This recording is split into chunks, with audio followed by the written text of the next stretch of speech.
All right. Welcome to the latest episode of Key Points. Rachel, thanks for joining. Talking about a really important topic close to home for me, designing medical devices for the home environment. Yeah. Yeah, it's something that I've done actually as a design engineer, and I know you have as well, right? Yep. Yep. Couple times done a lot of investigation and a lot of work and kind of architecting of devices for home. Yeah. Why don't you give everyone listening and watching, I suppose, just a quick background on who you are, how long you've been at Key Tech, and kind of what your specialty areas are. Yeah, absolutely. So my name is Rachel. I am a senior electrical engineer here at Keytech.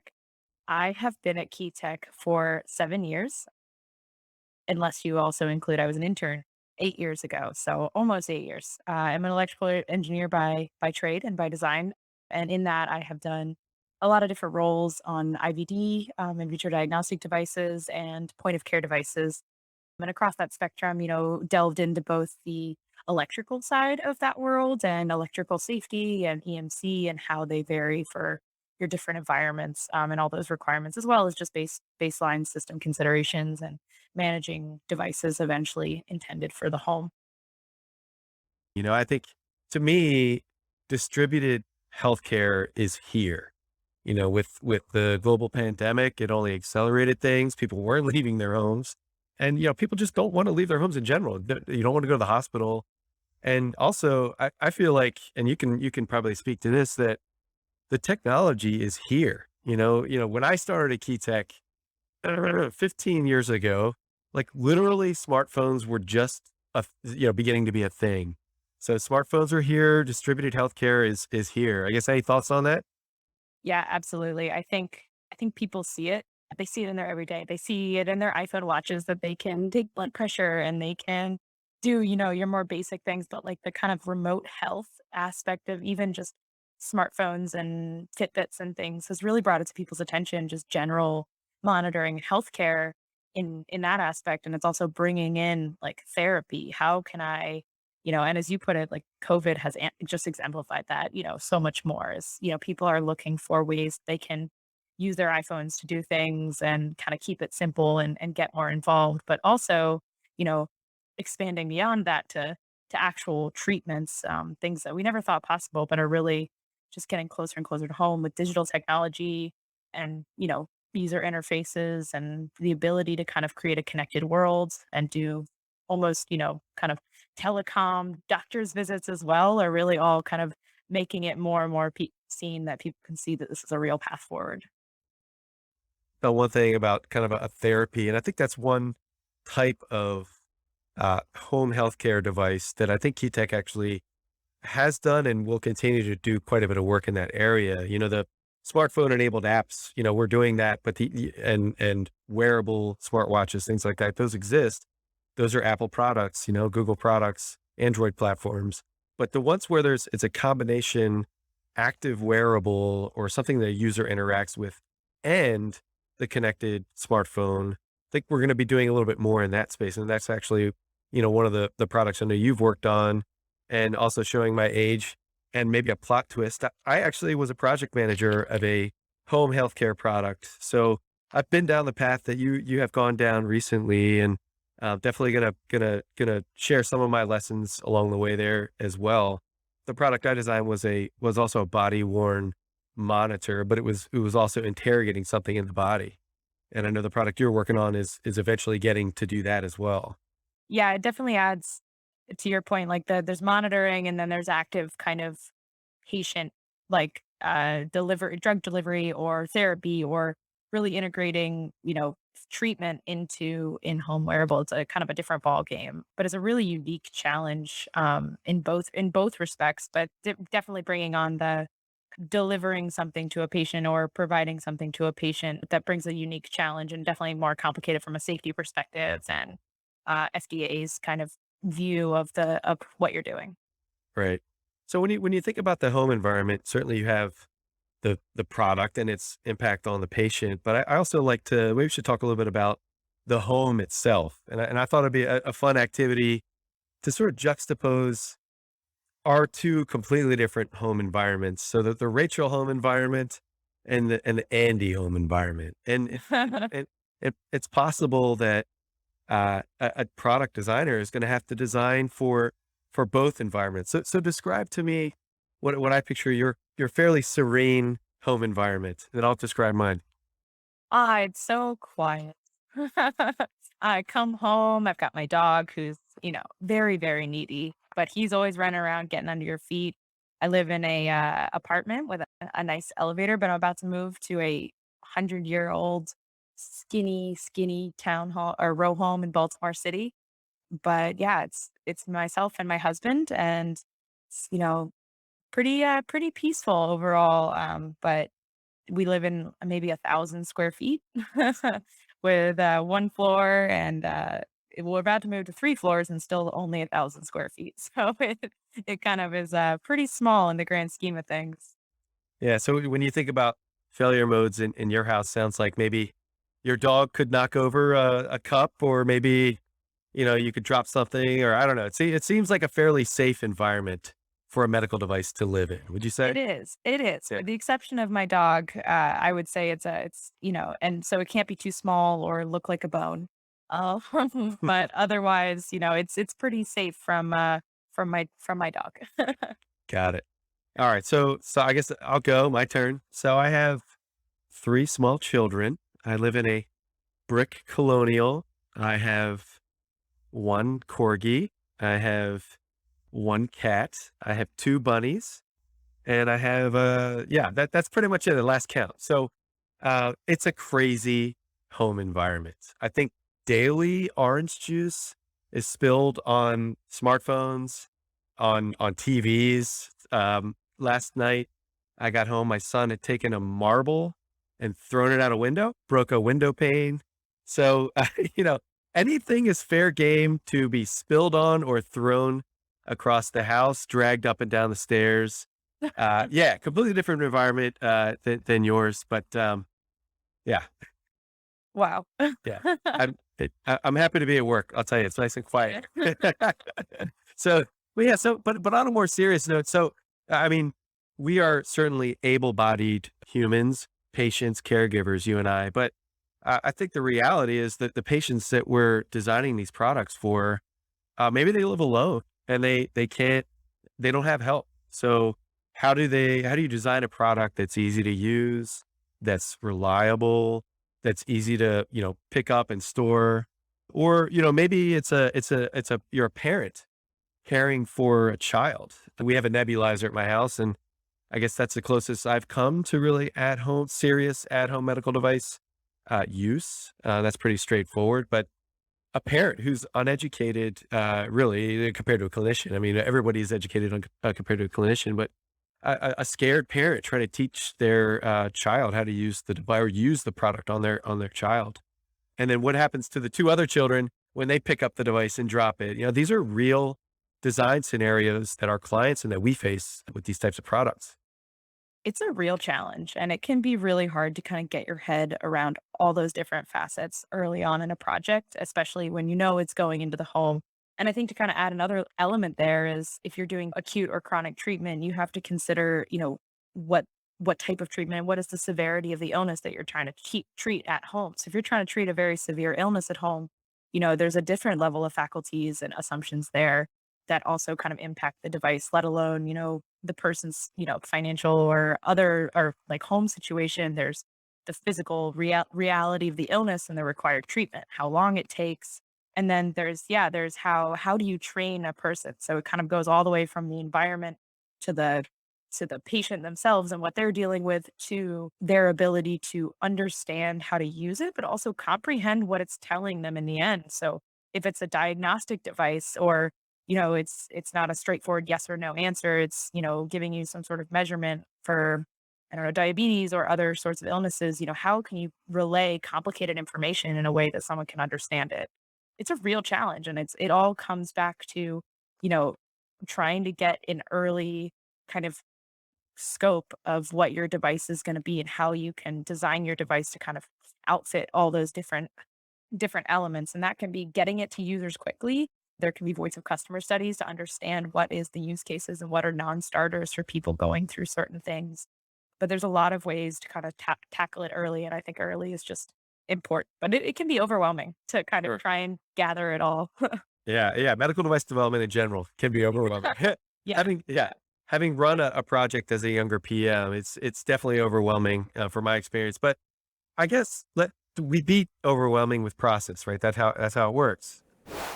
When you think about home healthcare, I think one of the most important sort of backbones to your program is going to be understanding what the collateral standard to the electrical safety, the 60601 standard, the dash one dash 11 collateral standard, the home healthcare standard is most important. So I know that you've studied that. I've studied that. They basically take the 60601 standard that is challenging to meet for certain products. And they say, oh, you want to put it on a table with a child who has a glass of orange juice next to it. Okay.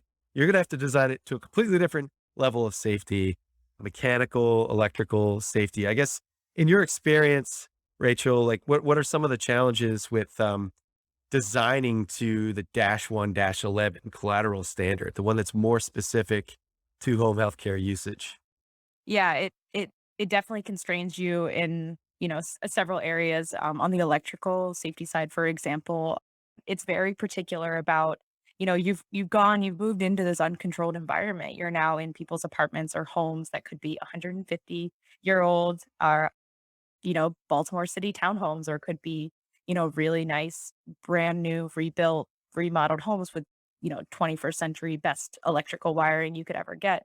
But the home healthcare standard has to assume that you don't have that. So it kind of puts constraints on your electrical safety design, which really can dictate your entire system level design. For example, earth ground is a common tool of protecting the user. You can't assume that in a home healthcare device. So that can really change your entire, you know, system architecture from the get-go. So that's a challenge, and that kind of boxes you in a little bit there. EMC and radiation and things like that are more stringent because again, they can't restrict what you bring into your 10-year-old brings in from a new toy they got at school, and what it's doing and what it's radiating. They can't control that like they can in a clinician's office. So they really have to, your device takes on that responsibility. So this is some specific standards, but also in terms of, physical dropping, whether it's body worn, whether or not your child has a glass of orange juice or really likes to throw, fluid at, as many objects as they can. Those are all considerations now that the standard is trying to grapple with in the kind of the extremeness of the environment. Also, do you live in San Diego or do you live in Baltimore? Which honestly, we get such extreme, or not the most extreme, but pretty extreme weather here. How do you know where the person's storing this? Are they putting it in their attic in 100-degree summer? Or are they putting it in their basement in, Antarctica? Probably not, but you never know. So it's like there's just the home healthcare standard is really kind of trying to grapple with that. And so by doing that, it puts more constraints on, temperature, mechanical stress, electrical safety. And so it requires you to think early and kind of plan for that in your architecture. I'd say mostly in the electrical safety is where it has the biggest impact if you were to try move to a clinical device or a in-home device later in life. Yeah, I just took a look at the collateral standard before this meeting because I love reading safety standards. Um, and I saw that, essential performance, right? That's the key requirement to meet after every one of these tests. Does your product meet essential performance? And I saw one that was interesting, stuck out to me, which was you have to maintain essential performance after the loss of power. Is that something that you've had to design for? It is something we've considered. It depends on what your device is trying to accomplish. It depends on the severity of what your device is doing. So if you are a respiratory device, obviously you have to maintain functionality after loss of power. In other devices, you could claim that it depends on your definition of essential performance, but you can claim that it's not a critical, use when you lose power. But a lot of devices, have to have backup power, or they have to have means of surviving for several minutes after something has powered off. So that's something we have definitely considered in some of the more intensive in-home devices we've been looking at architecting, but it's not always required. Yeah. Gotcha. Yeah, there's at least 10 other examples like that where Yeah, it's up to your interpretation, right, of the risk to the patient and how you can justify these different scenarios. yeah. So here's another theme that I was thinking about before this podcast, which is, home healthcare. The home is the ultimate use environment for these products that are being designed. But as we said earlier, a lot of times in my program, which was a body worn monitor, and on the project that you were working on, a therapeutic. Actually, you really have to think creatively about how you're going to design these programs to get the clinical data you're looking for in a clinic to prove the therapy works. And then after you've proven it works, then you're designing for the home environment. So it's kind of hacking the product development life cycle in medical devices, designing something for a clinical trial, and then very quickly, updating it for home use. So my question for you is, how do you design, or what do you think about when you're designing a device that ultimately would be used in a home environment, but initially needs to be designed for a clinic? How are you thinking like a platform, but it's being designed for a clinic first? Yeah, and that's a real challenge. I will say there you can approach it 2 ways. You can approach it by going to a clinic and doing clinical data, and that's often required if you have a high safety or high risk device. You need to get that clinic because you have in a home, you have uncontrolled and you have untrained users. Uncontrolled environment and untrained users. In clinic, you need to get one of those back. So normally you need some sort of oversight. So in terms of designing a device intended for the clinic, but with home use, what you wanna do is you wanna get off the get-go with your in-home, 60601-1-11 medical standard. You wanna design your electrical safety and things like that for the home, because that is hard to undo later or to redo with small changes. It can require a completely different device, um, if you kind of build for clinic and then to build for device later. Oftentimes, that's what you need if you're in early feasibility, trying to understand what this technology can even do.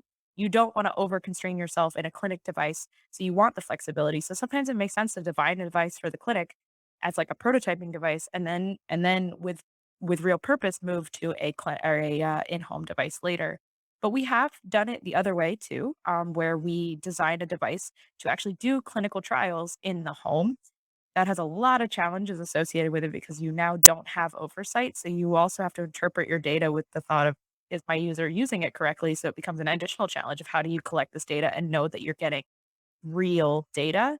But that is, for less high risk devices, something that you can prove to the FDA is relatively safe, and that you can prove to yourself that someone messing it up won't affect your efficacy results.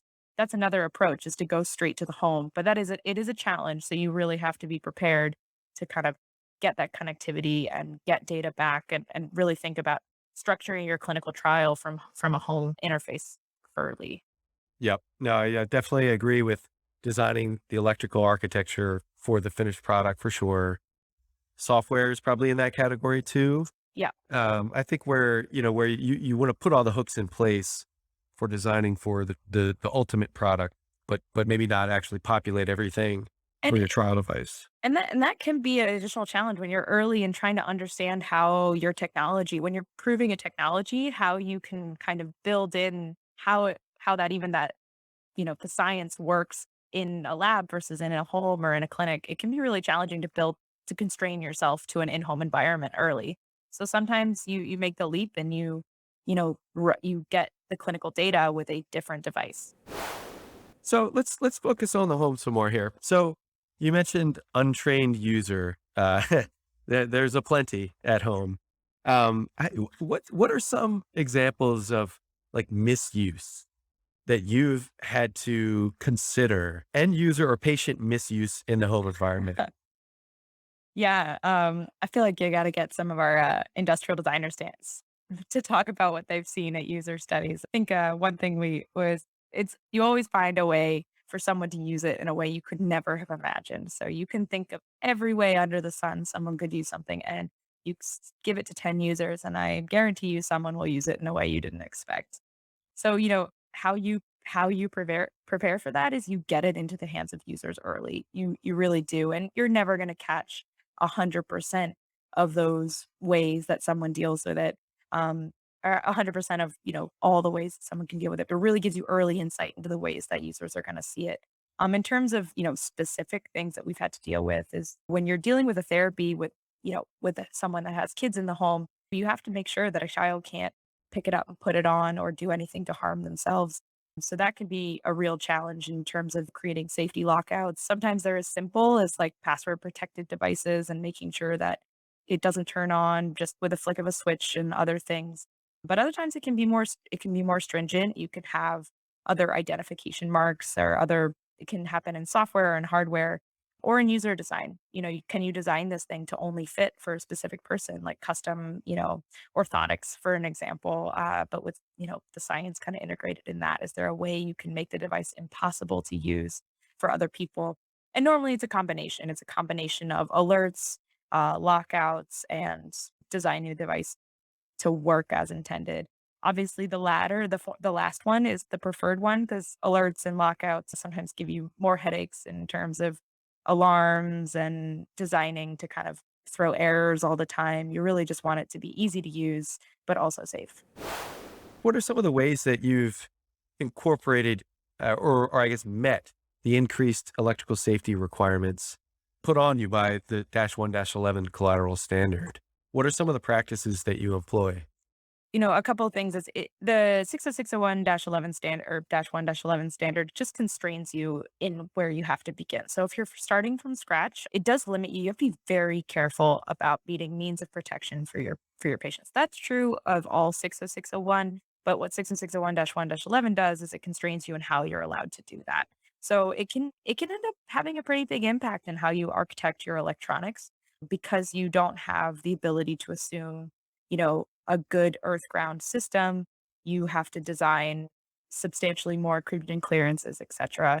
For another example is, maybe you have a device where you need a simple kind of power plug-in, but how do you ensure that someone doesn't plug in the wrong power cable into your system and, destroy your system?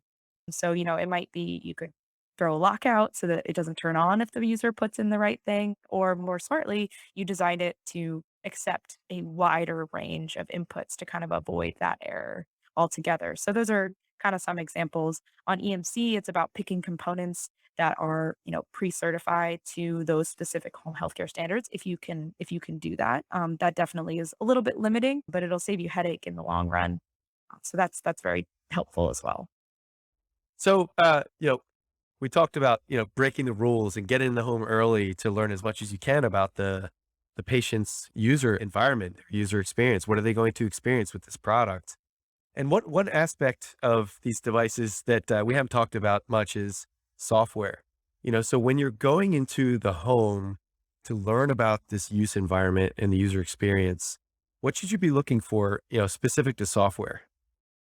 Yeah, the software challenges are, you know, pretty pretty big. The biggest requirement for software is, looking at how you're going to interface with this device. And that can be both for collection of clinical data to prove what you're doing, which is, sometimes often easily overlooked because you're so busy getting to the product, you forget how you're going to understand what's going on and do maintenance over the air, things like that. But there's also interfaces. Cybersecurity is a concern with really all medical products kind of getting into this realm of, um, you know, out of network and online presences. But it's also true with, when you get into iPhone apps and things and where does the control of your system live? There's a huge amount of challenges to having an iPhone, based operating system controlling a medical device. So it can be a real balance there to figure out what you want to have on your device and what your screen is going to look like, what even your screen size is going to be. And that relates back to usability and what information you're trying to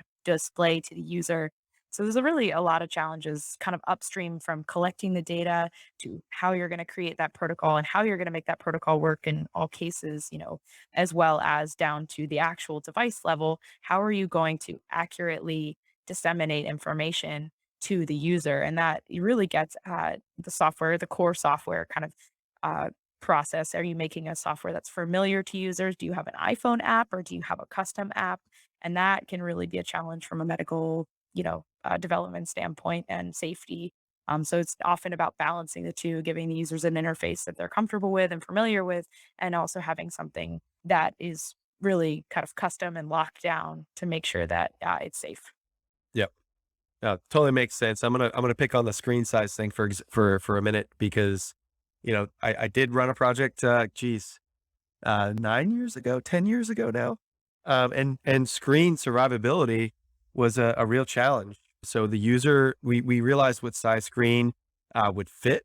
And then it became, this is a body worn device. Will the screen and the inside the device, there was an antenna. Will it survive the pretty stringent drop use environment? So what we ended up doing early on is we created like 6 different versions of the finished product to figure out which mechanical structure would support these very delicate electronics the best. Will the screen survive using, a certain support structure, behind and with foam and things like that. And then from the antenna, it was like, how do you support it? What edges do you support? How many antennas do you need before you start dropping these things? So, key is technical de-risking driven by user requirements of a body worn device being able to survive the drop and impact testing. Yeah, so it's all tied together, user Right. and technical. Yeah. Yeah, it also gets into kind of where is your device gonna be used? Is it something the user needs to be lying down if it's a therapy, or is it 30 minutes a day that that they have to use this thing? So they obviously need to be walking around. So suddenly you've got a body worn, which, has different requirements than like a kind of a portable device. And that's all the 61010 dash or 6601 1 11 standard actually really identifies and kind of delineates whether it's a body worn, tiny, and really fragile, all the way to, if it's a portable device. But one of the things we had to consider on our projects was, if we make this thing small, which seemed good because they need to wear it for potentially a while or use it for, a decent amount of time. Um, making it small is great, but then if they have to put it on the floor and it's got like a cord coming off of it, is it a trip hazard? Is it too small that you can even see what's going on? Like, how is the user interacting with this during use? It becomes a kind of interesting challenge. How are they going to use this? Rachel, thanks for all your insights today on a project you worked on, and we have other projects going on right now. So I'm excited for part 2 of can you survive the home? And I'm happy to volunteer at my house, my children, my animals, the bunnies, the cat, the dog, whatever, to see if these products, will survive in the home environment. So, Rachel, I think, you and I have been doing this for a while now, and, and I'd say maybe 1 out of every 10, maybe 2 out of every 10 bigger substantial projects we're working on are for the home environment. But I could tell you that in 10 years, 15 years, it's going to be the inverse.